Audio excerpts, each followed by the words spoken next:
Olá a todos, eu me chamo João Vitor e hoje eu vou explicar a série de Taylor e os números complexos, qual é a relação entre essas duas grandes coisas da matemática para a disciplina de variáveis complexas ministrada pelo professor Paulo Fernando Silva Júnior. Comigo. A relação entre algumas ferramentas matemáticas e os números complexos acaba que deve ter aquele leve cuidado, porque eu não estou apenas falando de só aplicar a ferramenta que eu já tenho. Não. Eu tenho que aplicar, mas ter a noção que eu estou tratando com um número que tem uma parte real e uma parte imaginária. Para a série de Taylor é da mesma maneira. Como é que eu faço isso? Eu aplico de uma maneira muito semelhante. Assim como vimos no curso, que estudamos um pouco sobre o conjunto dos números complexos e percebemos que boa parte das ferramentas matemáticas que utilizamos ao longo de um curso de cálculo podemos utilizar para as variáveis complexas. Limites, derivadas e integrais eu utilizo de maneira muito semelhante. Apenas com um adendo que eu tenho que ter muito cuidado, porque eu não estou tratando de apenas uma função, estou falando de uma função, uma parte real e uma parte imaginária. Antes de eu falar sobre a série de Taylor, é necessário que eu explique a diferença entre uma solução analítica e uma solução numérica. Uma solução analítica é aquela solução que ela me dá uma fórmula exata, um valor específico, não é uma solução exata. Uma solução numérica, não. Uma solução numérica me dá uma solução aproximada.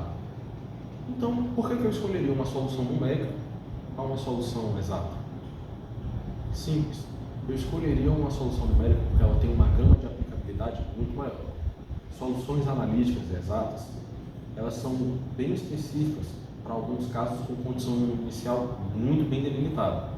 Não são todos os casos. Em casos mais genéricos, em casos mais complexos, eu posso utilizar uma solução numérica.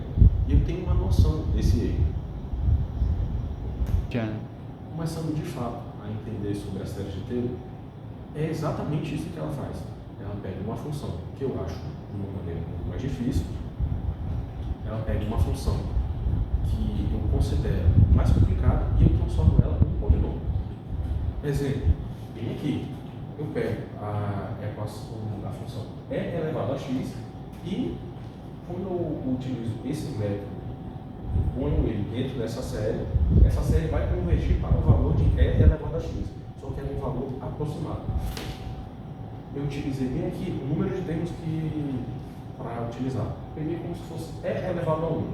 Ou seja, era só substituir onde tem x, o valor 1. Usando a série de termos, ficaria 1 mais x elevado ao quadrado, dividido por 2 fatorial, mais x elevado ao cubo sobre 3 fatorial, mais x elevado à quarta sobre 4 fatorial, e assim infinitamente.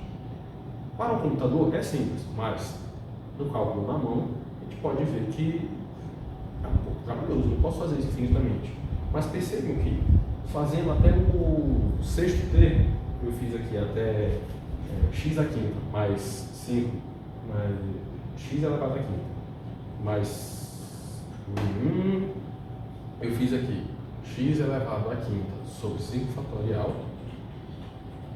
e o valor deu muito próximo de 2,71666. Vamos fazer em ordem decrescente. Com apenas um termo, apenas um. Com 2 termos, mais 1, 2.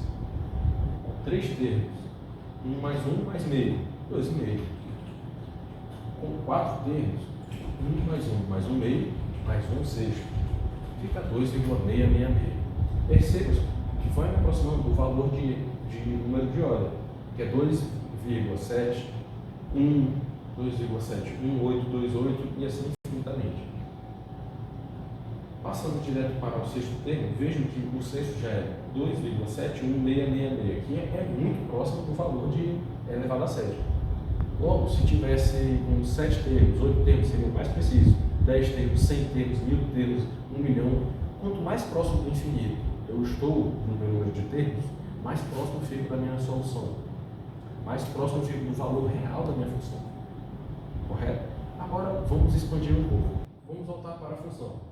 Aqui fazemos um somatório de 0 até o infinito, onde eu pego a minha função em determinado ponto A. Isso é de minha escolha.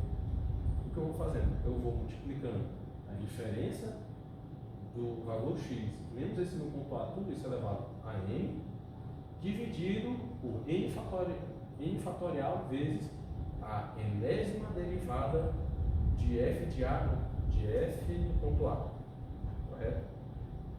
Por isso, vamos para uma parte bem importante. Para simplificar nossos cálculos, nós vamos para o subcaso da série de Taylor, que é a série de McLaren, onde o A não é nada mais do que ponto zero. Vamos aqui. Vem aqui. A série de McLaren, ela é um subcaso, como eu já falei, é um subcaso da série de Taylor, onde nada mais eu analiso tudo isso no ponto zero. Facilita muito meus cálculos. Por exemplo, se eu for calcular a derivada, alguma dessas derivadas são fáceis. Por exemplo, a derivada de elevado a x é o próprio elevado a x. A derivada do cosseno é o seno. É o menos seno. E a derivada do seno é o cosseno. Então, vai facilitar muito meus cálculos a utilização dessas três funções. Correto? Então, vamos agora. Substituindo direto na fórmula de Taylor, na série de Taylor, se eu calcular o seno de x, alguns valores, os valores pares, vão ser cancelados. Por quê? Porque eu vou calcular seno de zero. E o seno de zero é zero. Então, eu acabo cancelando esses valores. Por isso, aqui, todos os expoentes é semelhante à função e elevado a x, porém, aqui, todos os expoentes vão variando aqui. Por que tem esses menos? Porque esses menos vêm de menos seno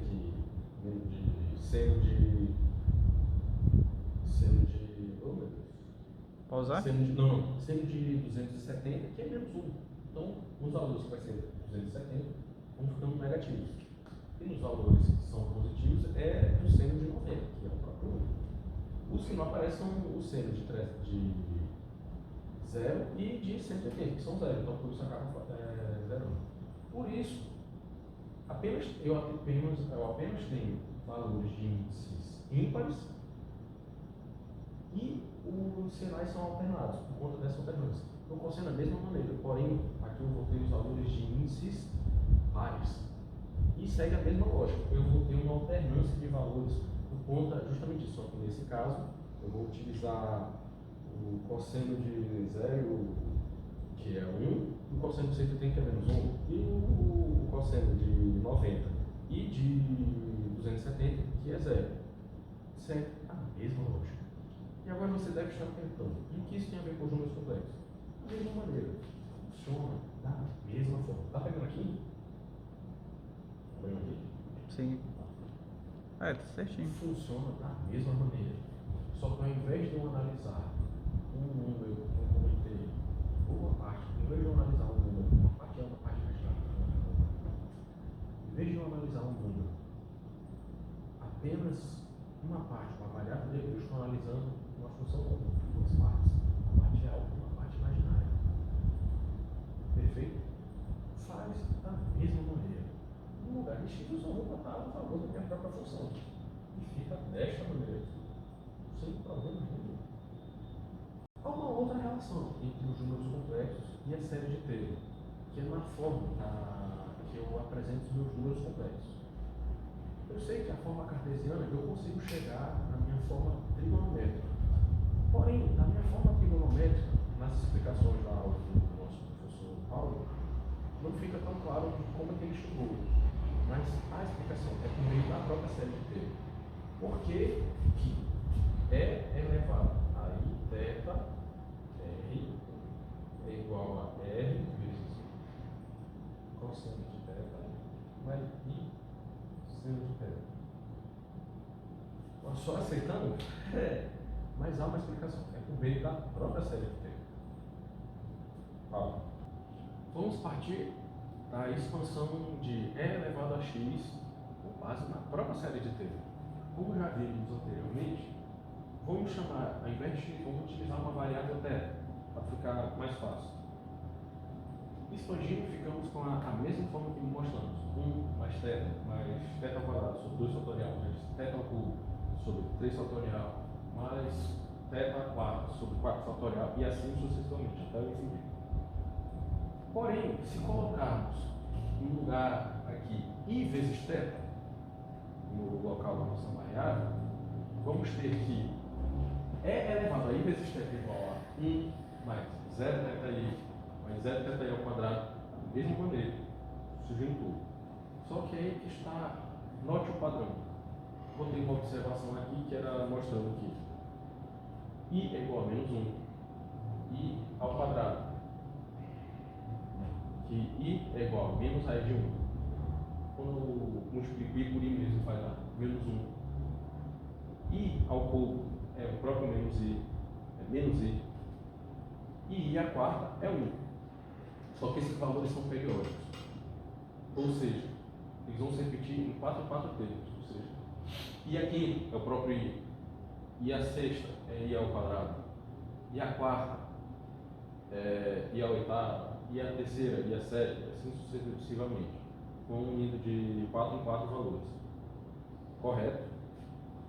Então, eu sei que minha função vai ficar desta maneira aqui. Porque eu vou variando. Percebem que aqui positivo e negativo. E negativo. Negativo, positivo. Então, dois positivos e um negativo. Um positivo e um negativo. Um positivo e um negativo. Da mesma maneira. Só que se eu separar todos os valores que tem I e os que não tem I, eu chego nesta fórmula aqui. Nesta forma aqui.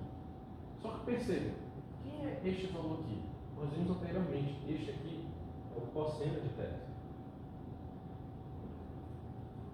E quem é este valor aqui? É o seno de θ. Percebam, tudo isso vem da própria série de Taylor. Então, eu encerro esse vídeo aqui tentando lhe mostrar como a série de Taylor é uma ferramenta poderosa